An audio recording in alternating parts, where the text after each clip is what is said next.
எங்கட நாட்டுக்குள்ள இந்த வாகன இறக்குமதிக்கு இருந்த பிரச்சனை போய் இப்ப வாகன இறக்குமதியே ஒரு பிரச்சனையா மாறுற காலம் உருவாகி இருக்குது. சொல்லப்போனா அடுத்து வர போற பொருளாதார பிரச்சனை வாகன இறக்குமதியாலேயே உருவாகுமோ என்ற அளவுக்கு இந்த வாகன இறக்குமதி ஒரு சிக்கலா மாறி இருக்குது. இலங்கையினுடைய மத்திய வங்கி ஆளுநர் ஒரு எச்சரிக்கையை இந்த வாகன இறக்குமதி தொடர்பா இப்ப கொடுத்திருக்கிறார். எதுக்காக அந்த எச்சரிக்கை கொடுக்கப்பட்டிருக்குது, என்ன பிரச்சனை இந்த வாகன இறக்குமதியில் இருக்குன்றத முழுமையா இந்த வீடியோல நான் உங்களுக்கு சொல்ல போறேன். அதோடு சேர்த்து இன்னும் ஒரு சில முக்கியமான விடயங்களும் எங்க நாட்டுக்குள்ள நடந்திருக்குது. அதையும் இந்த வீடியோல முழுமையா பார்க்க போறோம். என்ன நடந்திருக்குன்றத ஒவ்வொன்றா முதல்ல இருந்து விரிவா முழுமையா பார்க்கலாம். அனைவருக்கும் வணக்கம். நான் உங்கள் BK கரிகாலன். அதே நேரத்தை பார்க்கறதுக்கு முதல் இப்போதான் என்னோட சேனலுக்கு புதுசாக வந்து பார்த்து கொண்டீங்கன்னு சொன்னால் தொடர்ச்சியான என்னுடைய அப்டேட்ஸை பார்க்கறதுக்கு சப்ஸ்கிரைப் பண்ணி அந்த பெல் ஐக்கனை கிளிக் பண்ண ஆல் ஆப்ஷன் வச்சு கொடுங்க. அப்போ நான் அப்லோட் பண்ணுற வீடியோஸ் எல்லாமே தொடர்ச்சியாக உங்களுக்கு கொடுங்க நோட்டிஃபிகேஷன்ஸாக வரும். ஓகே, மே மாதம் 19ஆம் தேதி நேற்றைய நாளில் மே மாதம் 18ஆம் தேதி முள்ளிவாய்க்கால் இனப்படுகொலை நினைவேந்தல் இலங்கையினுடைய பெரும்பாலான பகுதிகளில் நினைவேந்தப்பட்டிருந்தது. அதே மாதிரி இலங்கையை தாண்டி உலகத்தில் பிறந்து வாழ்ந்து கொண்டிருக்கக்கூடிய எங்கட ஈழத் தமிழர்களால பல நாடுகளில் அந்த நினைவேந்தல் நிகழ்வுகள் நேற்றைய நாளில் மேற்கொள்ளப்பட்டிருந்தது. அமெரிக்கா, பிரித்தானியா, கனடா, சுவிட்சர்லாந்து, ஜெர்மனி, இந்த மாதிரி பல நாடுகளில் எங்களோட தமிழர்கள் இன்றைக்கு வாழாத நாடுகளே சொல்லப்போனால் இல்லைன்ற அளவுக்கு பல நாடுகளில் வாழ்ந்து கொண்டிருக்கிறார்கள். ஸோ பெரும்பாலான நாடுகளில் இந்த இனப்படுகொலை நினைவேந்தல் நிகழ்வுகள் மேற்கொள்ளப்பட்டது. இதில் முக்கியமான விஷயம் என்னென்னு பார்த்தீங்கன்னா, பிரித்தானியாவினுடைய பாராளுமன்றம், கனடா பாராளுமன்றம், அமெரிக்காவினுடைய பாராளுமன்றம், இந்த பாராளுமன்றங்கள்ல பாராளுமன்ற உறுப்பினர்கள் மற்றும் அந்த பாராளுமன்றத்தை சேர்ந்தவர்களாலையும் இந்த 2009 மே 18 இனப்படுகொலை நினைவேந்தல்கள் அதை நினைவுபடுத்துகிற விதமான பதிவுகள் அவர்களாலையும் பகிரப்படுந்தது. அதை பார்க்கும்போது இலங்கையினுடைய ஈழத்தமிழர்களுக்கான நீதி, இந்த 1.5 லட்சம் பொதுமக்கள் கொல்லப்பட்டதுக்கான நீதி இன்றைக்கு வரைக்கும் கிடைக்கல. அதை செய்த அந்த இனப்படுகொலையை செய்த இனப்படுகொலையாளர்களுக்கான சரியான தண்டனையும் இன்றைக்கு வரைக்கும் கொடுக்கப்படல. கனடாவினுடைய பிரதமர் மார்க் கார்னி கூட அவரோட எக்ஸ் தளத்துல பதிவிட்ட பதிவுல சொல்லியிருந்தார், இந்த படுகொலைக்கான அந்த படுகொலையை செய்த படுகொலையாளர்களுக்கு ஒருபோதும் கனடாவுக்குள்ள இடமளிக்கப்பட மாட்டாது. அதே மாதிரி அந்த படுகொலை செய்யப்பட்ட தமிழ் மக்கள், எங்களோட ஈழத்தமிழ் மக்கள் கனடாவுக்குள்ள வரும்போது அவர்களுக்கான புகலிடங்களை வழங்கி அவர்களுக்கான ஆதரவை வழங்கினதும் கனடான்றதையும் நினைவுபடுத்தி இந்த படுகொலையாளர்களுக்கான தண்டனை கொடுக்கப்படுறதுக்கான முழுமையான ஆதரவை கனடா வழங்குமன்ற மாதிரி கனடாவினுடைய பிரதமர் சொல்லியிருந்தார். இதே மாதிரி தான் ஏனைய நாடுகளினுடைய முக்கியமான எங்கட தமிழ் எம்பிக்கள், அங்க இருக்கக்கூடிய தமிழ் எம்பிக்களும் அவர்களுடைய கருத்துக்களை வெளியிட்டிருந்தார்கள். ஒட்டுமொத்தத்தில் எங்கட இந்த முள்ளிவாய்க்கால் இனப்படுகொலை எங்களுக்கான நீதி பெற்றுக் கொடுக்கப்படணும் என்ற அந்த ஒரு கோரிக்கைக்கான நிறைவேற்றப்படுமென்ற ஒரு நம்பிக்கை நேற்றைய நாளில் ஓரளவுக்கு எங்களால் பார்க்கக்கூடிய மாதிரி இருந்தது. இதுல முக்கியமான இன்னொரு விடயம் என்னென்னு பார்த்தீங்கன்னா, எங்கட பக்கத்தில் இருக்கக்கூடிய தமிழ்நாடு, எங்கட ஈழத்தமிழர்களினுடைய மிகப்பெரிய நம்பிக்கை. கடைசி வரைக்கும் நாங்கள் இந்த யுத்தத்தில் இடம்பெயர்ந்து போகும்போது எங்களுக்கு இருந்த பெரிய நம்பிக்கை உலகத்தினுடைய ஏனைய நாடுகள் மேலே இல்லை. சொல்லப்போனா உண்மையிலேயே தமிழ்நாடு கை கொடுக்கும், தமிழ்நாட்டினுடைய அரசாங்கம் இந்த யுத்தத்தை முடிவுக்கு கொண்டு எங்களை அவர்களினுடைய நாட்டுக்குள்ளேயோ இல்லாட்டி எங்களை எப்படியாவது காப்பாற்றுவார்கள் என்ற நம்பிக்கையில தான் அந்த முள்ளிவாய்க்கால் நோ ஃபயர் ஜோனுக்குள்ள வரைக்கும் நாங்கள் போயிருந்தோம். ஆனால் கடைசி வரைக்கும் தமிழ்நாட்டு அரசாங்கம் கை கொடுக்கவே இல்லை.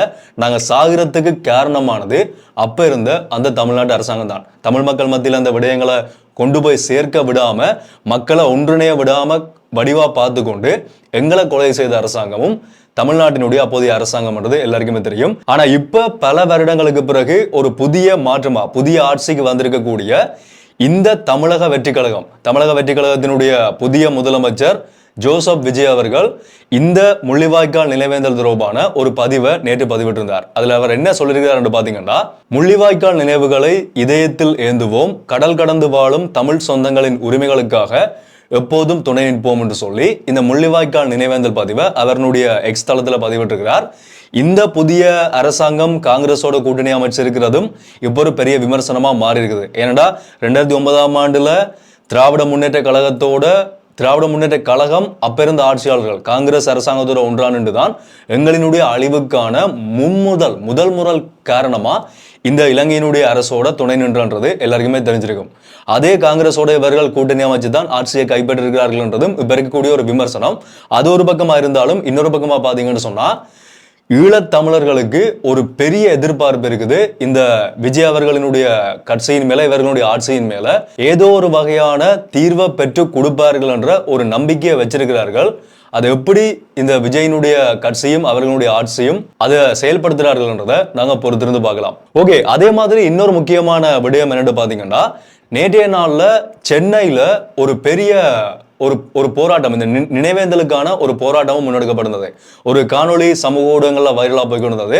கடந்த நினைவேந்தல்கள்ல கூட அந்த மாதிரியான ஒரு பெரிய அளவிலான நினைவேந்தல் தமிழ்நாட்டுக்குள்ள நடந்ததா நான் பார்த்த வரைக்கும் தெரியல. ஆனா இந்த நினைவேந்தல்ன்றது ஒரு முக்கியமான நினைவேந்தலா. அந்த காணொலியை நான் இந்த வீடியோல பதிவிடுறேன்னு பாருங்க. ஒரு பெரிய அளவிலான மக்கள் திரண்ட, ஒரு குறிப்பிட்ட அளவிலான மக்கள் திரண்ட ஒரு முக்கியமான நினைவேந்தலா நேற்றைய நாள்ல அந்த நினைவேந்தலும் நடந்ததை எங்களால பார்க்கக்கூடிய மாதிரி இருந்தது. அந்த நினைவேந்தல் செய்த மக்களுக்காக இவ்வளவு ஆட்சியாளர்கள் மறந்து போயிருக்கும் போது கூட எங்களுக்காக அந்த நினைவேந்தலை செய்த அந்த மக்களுக்கு இந்த காணொளி மூலமா ஈழத்தமிழர்கள் சார்பில் நான் ஒரு நன்றியை சொல்லிக் கொள்றேன். தமிழ்நாட்டுல எனக்கு இருக்கிற ஒரு பெரிய ஆதங்கம் என்னன்னு சொன்னா, இந்த இறுதி யுத்தம் முடிவடைந்த காலப்பகுதியில எங்களோட தமிழ் மக்கள் நிறைய நாடுகளுக்கு அகதிகளா புலம்பெயர்ந்து போனோம். எத்தனையோ நாடுகளுக்கு, பக்கத்தில் இருக்கிற இந்தியாவுக்கு போனோம், அமெரிக்கா, பிரித்தானியா, கனடா, ஜெர்மனி, சுவிட்சர்லாந்து, நியூசிலாந்து, இந்த மாதிரியான எத்தனையோ நாடுகளுக்கு நாங்கள் அகதிகளா, எங்கெங்க அந்த கப்பல்கள் படகுகள்ல ஏறின நாங்க அந்த படகுகள் எங்கெல்லாம் போகுதோ அந்த நாடுகளுக்கெல்லாம் அகதிகளா போனாங்க. அப்படி போன எல்லா நாடுகளுமே, இந்த இந்தியா தமிழ்நாடை தவிர எல்லா நாடுகளுமே நாங்க யார், எங்கட மொழி என்ன, புதிதா வந்த ஒரு மக்கள் என்ற எந்த ஒரு பாகுபாடும் இல்லாம அந்த நாட்டினுடைய குடியுரிமையில இருந்து வாக்களிக்கும் உரிமை வரைக்கும், ரெசிடென்சில இருந்து ஓட் ஐடி வரைக்கும் எங்களுக்கான உரிமைகளை தந்து அந்த நாட்டினுடைய குடிமக்களா எங்களை ஏற்றுக்கொண்டார்கள். அந்த நாட்டினுடைய மொழி எங்களுக்கு தெரியாது, அந்த நாட்டினுடைய கலாச்சாரம் தெரியாது, அந்த மக்கள் யாருன்றது தெரியாது, எந்த ஒரு அடிப்படையுமே தெரியாது, அந்த மக்களே எங்களுக்கு தெரியாத ஒரு மக்கள் தான். அப்பேற்பட்ட நாடுகளுக்குள்ள நாங்க போக அந்த நாட்டினுடைய அரசாங்கம் எங்களுக்கு எல்லாமே தந்து மக்களா எங்களை ஏற்றுக்கொண்டார்கள். ஆனா கடைசி வரைக்கும், இறுதி யுத்தம் வரைக்கும் தொப்புள் கொடி உறவுகள் எங்களுக்கு கை கொடுப்பார்கள், எங்களை காப்பாற்றுவார்கள் என்று நம்பி இருந்த இந்த தமிழ்நாடு யுத்தத்திலையும் எங்களுக்கு கை கொடுக்கல. யுத்தம் முடிஞ்சு இன்றைக்கு அகதிகளா தஞ்சம் கோரி அவர்களினுடைய நாட்டுக்குள்ள, எங்கட ஒரு இன்னொரு நாடு நம்பி போன அந்த நாட்டுக்குள்ள இன்றைக்கு வரைக்கும் எங்களை அகதிகளாக தான் வச்சிருக்கிறார்கள். இலங்கை தமிழர் அகதிகள் முகாம் என்ற பெயர்ல தமிழ் மக்கள் இன்றைக்கு வரைக்கும் எங்கட தமிழ், எங்கட தொப்புள் கொடி உறவுகள், எங்கட இன்னொரு மண், எங்கட இன்னொரு அம்மாட வீடுன்னு சொல்லலாம், அப்பேற்பட்ட ஒரு நாடு இன்றைக்கு வரைக்கும் எங்களை அகதிகளா வச்சிருக்கிறார்கள். இது நீண்ட காலமா, இந்த யுத்தம் முடிஞ்சதுல இருந்து இருக்கக்கூடிய ஒரு மிகப்பெரிய ஆதங்கமா ஒட்டுமொத்த ஈழத்தமிழர்களுக்கும் இருக்கக்கூடிய ஒரு பெரிய ஒரு வலி. நம்பி போன நாடு கைவிட்டுட்டு யாருண்டே தெரியாத நாடுகள் எங்களுக்கு கை கொடுத்து இன்றைக்கு எங்களை எங்கேயோ உயர்த்தி வச்சிருக்குது. இதுக்கு அரசியல் காரணம், அப்பேற்பட்ட காரணம் இருக்குன்றது எனக்கு சரியா தெரியல. ஆனா எதுக்காக தமிழ்நாடு அரசு இதுக்கான ஒரு நடவடிக்கையை மேற்கொள்ளாம இன்றைக்கு வரைக்கும் அதையும் வச்சு அரசியல் செய்து கொண்டிருக்கிறார்கள்ன்றது எங்கள் ஒட்டுமொத்த ஈழத்தமிழர்களுக்கும் இருக்கக்கூடிய ஒரு மிகப்பெரிய ஆதங்கமான கேள்வி. ஒரு தடவை தவறு செய்துட்டீங்க, யுத்தத்தில் எங்களை காப்பாத்தாம எங்களோட உயிர்களை கொன்று அந்த யுத்தத்துக்கே காரணமா நின்று ஒரு தடவை தவறு செய்துட்டீங்க, மறுபடியும் அதே தவறை செய்து கொண்டிருக்கிறார்கள். எப்ப திருத்திக் கொள்ள போறார்கள்ன்றது தெரியல. ஓகே, இது முதலாவது முக்கியமான விடயம். அடுத்தது இப்ப எங்கட நாட்டுக்குள்ள நடந்திருக்கக்கூடிய 2 முக்கியமான விடயங்கள். அதுல ஒன்று பாத்தீங்கன்னா, இனிமேல் இலங்கைக்குள்ள இருக்கக்கூடிய எந்த அரச நிறுவனங்களையும் ஒரு முறை மட்டும் பயன்படுத்தக்கூடிய, ஒன் டைம் யூஸ் பண்ணக்கூடிய எந்த ஒரு பிளாஸ்டிக் போத்தல்களையும் பயன்படுத்துறதுக்கு முழுமையான தடை விதிக்கப்படுது. இந்த மாத இறுதியிலிருந்து, மே மாதம் 31ஆம் தேதியிலிருந்து நடைமுறைக்கு வரக்கூடிய வகையில ஒரு தடவை மட்டும் பயன்படுத்தக்கூடிய எந்த பிளாஸ்டிக் தண்ணீர் போத்தல்கள், இதை யார் சொல்லியிருக்கிறார் சொன்னா, இலங்கையினுடைய பொது நிர்வாகம், மாகாண சபைகள் மற்றும் உள்ளாட்சி மன்ற அமைச்சகத்தின் செயலாளரால அவருடைய கையொப்பத்தோட ஒரு சுற்றறிக்கையில இந்த விடயம் வெளிப்படுத்தப்படுகிறது. ஒரு தடவை மட்டும் பயன்படுத்தக்கூடிய எந்த ஒரு தண்ணீர் போத்தல்களையும் இனிமேல் யாரும் அரச நிறுவனங்கள்ல பயன்படுத்த முடியாது. அதை பயன்படுத்துறதுக்கு மட்டுமில்ல, அதை கொள்வனவு செய்யறதுக்கும், கொள்வனவு செய்யவோ பயன்படுத்தவோ மே மாதம் 31ஆம் தேதிக்கு பிறகு முடியாது, அதுக்கு தடை விதிக்கப்படுதுன்னு சொல்லி இந்த ஒரு சுற்றறிக்கை வெளியாகி இருக்குது. ஏற்கனவே இந்த திணைக்களங்கள்ல 3R முறைமை பின்பற்றப்படுது. அதாவது என்னென்னு பாத்தீங்கன்னா, 1 ரிடியூஸ் கழிவுகளை குறைத்தல், 2வது ரீயூஸ் திரும்பவும் பயன்படுத்துதல், மீண்டும் பயன்படுத்துதல், மூன்றாவது ரீசைக்கிள், மறுசுழற்சி செய்தால், மீள் சுழற்சி செய்தால். இந்த 3R முறைமை, 3R முறைமை வந்து திணைக்களங்களில் பின்பற்றப்படுது. அதுக்கு அடுத்ததாக தான் இந்த பிளாஸ்டிக்கை, ஒட்டுமொத்தமாக இந்த பிளாஸ்டிக்கை குறைக்கக்கூடிய நோக்கத்தில் இந்த ஒரு தடை வந்து இந்த மாத கடைசியில இருந்து நடைமுறைக்கு வருதுன்றதை தெரிஞ்சு கொள்ளுங்க. அரசு திணைக்களங்களுக்கு போகக்கூடியவர்கள் இதை கட்டாயமா தெரிஞ்சு கொள்ளணும். இது உண்மையிலேயே நல்ல ஒரு விஷயமும் கூட.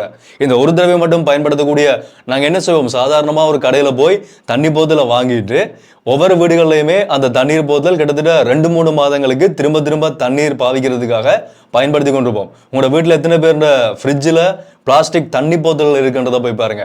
அதே மாதிரி சில பேர் இந்த சுடுநீர் ஊற்றி வைக்கிறதுக்காக கூட அந்த தண்ணி போத்தலை பயன்படுத்துவார்கள். அது எல்லாமே அதில் இருக்கக்கூடிய அந்த பிளாஸ்டிக் கொஞ்சம் கொஞ்சமா எங்கட உடம்புக்குள்ள உள்ள போக ஆரம்பிக்கும்.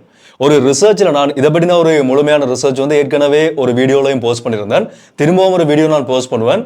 அதில் என்ன சொல்றார்கள்னு சொன்னா, ஒவ்வொரு வாரமும், ஒவ்வொரு மாதமும் இல்லை, ஒவ்வொரு வாரமும் ஒரு பிளாஸ்டிக் கிரெடிட் கார்டு இருக்குதானே, அந்த பிளாஸ்டிக் கிரெடிட் கார்டு அளவுக்கான பிளாஸ்டிக்கை அதிகளவான மக்கள் கொஞ்சம் கொஞ்சமா உட்கொண்டு கொண்டிருக்கிறார்கள், கொஞ்சம் கொஞ்சமா சாப்பிட்டு கொண்டிருக்கிறார்கள் சொல்லி அந்த ரிசர்ச்சில் சொல்றார்கள். அந்த அளவுக்கு பிளாஸ்டிக் பாவனை இன்றைக்கு பரவலான ரீதியில தண்ணி போத்தலால மட்டுமல்ல, நாங்க கடையில வாங்கி சாப்பிடக்கூடிய சாப்பாடுகள், லஞ்ச் ஷீட்ல வாங்கி சாப்பாடுகளை சாப்பிட்டு கொண்டிருக்கிறோம். அதே மாதிரி ஷாப்பிங் பேக்ஸ்ல உணவுப் பொருட்களை கொண்டு வரோம். இந்த மாதிரி பல்வேறு ரீதிகளில் இந்த பிளாஸ்டிக் கொஞ்சம் கொஞ்சமா எங்களோட உடலுக்குள்ள உள்ள போய் கொண்டிருக்குது. ஸோ முடிஞ்ச வரைக்கும் இந்த மாதிரியான ரீதியிலேயாவது இந்த பிளாஸ்டிக் பாவனைகளை தவிர்த்து கொள்றது, குறைத்து கொள்றது எங்கட உடல் நலத்துக்கு நல்லதா இருக்கும். ஓகே, அடுத்த மிக முக்கியமான, எல்லாருமே தெரிஞ்சு கொள்ள வேண்டிய, நிறைய பேர் தெரிஞ்சு கொள்ள வேண்டிய ஒரு முக்கியமான விடயம் என்னன்னு பாத்தீங்கன்னா, இலங்கைக்குள்ள வாகன இறக்குமதி தொடர்பா இப்ப உருவாகி இருக்கக்கூடிய ஒரு மிகப்பெரிய பிரச்சனை, ஒரு எச்சரிக்கைக்குரிய ஒரு மிகப்பெரிய பிரச்சனைன்னு சொல்லி இந்த பிரச்சனையை சொல்லலாம். என்னன்னு சொன்னா, இலங்கைக்குள்ள இந்த பொருளாதார நெருக்கடி 2022ஆம் ஆண்டு பொருளாதார பிரச்சனை உருவாகினதுக்கு பிறகு வாகன இறக்குமதி கிட்டத்தட்ட 2-3 வருடங்களுக்கு நிறுத்தி வைக்கப்படுகிறது. இந்த புதிய அரசாங்கம் வந்ததுக்கு பிறகுதான் வாகன இறக்குமதி ஓரளவுக்கு திரும்ப நாட்டுக்குள்ள வந்தது. அது வரைக்கும் வாகன இறக்குமதி கட்டுப்படுத்தி வைக்கப்படுகிறது. அந்நிய செலாவணியை நாட்டுக்குள்ள கையிருப்பிலேயே வச்சிருக்கணும்ன்றதுக்காக அந்நிய செலாவணியை பயன்படுத்தி தான் வாகன இறக்குமதி கொள்வன செய்யணும்ன்ற காரணத்தினால அதை சேமிச்சு வைக்கிறதுக்காக வாகன இறக்குமதி கட்டுப்படுத்தப்படுகிறது.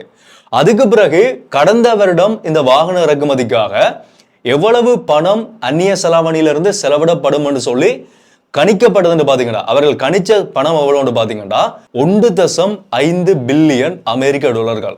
அது பிறகு 1.7 பில்லியன் அமெரிக்க டாலர்களா அதிகரிக்கப்படுகிறது. ஆனா உண்மையில கடந்த வருடம் 2025ஆம் ஆண்டுல வாகன இறக்குமதிக்காக செலவிடப்பட்ட பணம் எவ்வளவு தெரியுமா? 2 பில்லியன் அமெரிக்க டாலர்கள். கணிப்பிடப்பட்ட தொகையை விட அதிகளவான பணம் தான் கடந்த வருடம் வாகன இறக்குமதிகளுக்காக அந்நிய செலாவணியிலிருந்து செலவிடப்பட்டிருக்குது. இதை யார் சொல்லியிருக்கிறதுன்னு சொன்னா, இலங்கையினுடைய மத்திய வங்கி ஆளுநர் நந்தலால் வீரசிங்க இந்த விடயத்தை வெளிப்படுத்திருக்கிறார். அவர் இதை மட்டும் சொல்லல, இதை தாண்டின இன்னொரு முக்கியமான விடயம், அதுதான் முக்கியமானது, ஒரு எச்சரிக்கையை கொடுத்திருக்கிறார். என்னன்னு சொன்னா, இந்த வருட முதல் காலாண்டுல, முதல் 3 மாத காலப்பகுதியில மட்டும் வாகன இறக்குமதிக்காக 600 மில்லியன் அமெரிக்க டாலர்கள் செலவிடப்பட்டிருக்குது. இந்த தொகை இப்படியே தொடர்ச்சியா போகுமா இருந்தா இந்த வருடம் முடியும் போது அடுத்த வருட கணக்கெடுப்பு, இந்த வருடத்துல இந்த வாகன இறக்குமதிக்காக செலவிடப்பட்ட பணத்தொகை 2 பில்லியனை விட தாண்டறதுக்கான வாய்ப்பு இருக்குன்னு சொல்லி ஒரு எச்சரிக்கையை கொடுத்திருக்கிறார். நீங்களே கணக்கு போட்டு பாருங்க, ஒரு மாதத்துக்கு ஒரு காலாண்டுக்கு 3 மாதங்களுக்கு 600 மில்லியன் US சொன்னா 6×4 = 24 பில்லியன் US பணம் அந்நிய செலாவணியிலிருந்து செலவிடப்படுறதுக்கான வாய்ப்புகள், எச்சரிக்கை, பிரச்சனை இருக்குன்னு சொல்லி இந்த விடயத்தை எச்சரிக்கையா கொடுத்திருக்கிறார். இதே நேரத்தில் இன்னொரு முக்கியமான விடயம் என்னன்னு பாத்தீங்கன்னா, இன்னொரு செய்தியும் பார்க்கக்கூடியமா இருந்தது. என்னன்னு சொன்னா, நிதி மற்றும் திட்டமிடல் பிரதி அமைச்சர் அனில் ஜெயந்த பெர்னாண்டோ இந்த ஆண்டு ஏப்ரல் மாத இறுதி வரைக்கும், இந்த 4ஆம் மாத இறுதி காலப்பகுதிக்குள்ள வரைக்கும் இலங்கைக்குள்ள மொத்தமா 1,78,000 வாகனங்கள் கொள்வனவு செய்யப்பட்டிருக்குது. இந்த வாகன கொள்வனவுக்காக தான் அந்த 600 மில்லியன் US பணம் செலவிடப்பட்டிருக்குது.